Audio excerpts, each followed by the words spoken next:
मैं बोर हो रहा हूँ, कोई मजेदार सी बात करो ना। हम ना कल के बचे राइस बॉल से कैच कैच खेलते हैं और साथ में एक रील बनाकर अपलोड भी कर देंगे। कैसा बेहुदा आइडिया है ये काम तुम अकेले ही करो। अच्छा चलो बताओ, तुम्हें सातोरु गोजो की कौन सी बात सबसे ज्यादा पसंद है? हर एक बात।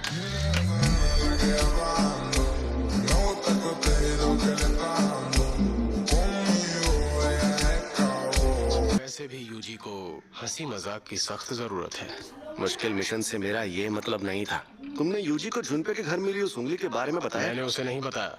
अच्छा, वो उंगली है कहाँ पर? वो तो मैंने हमारे सीनियर्स के हवाले कर दी। तुम्हें देता तो तुम सीधा यूजी को खिला देते। कुछ भी।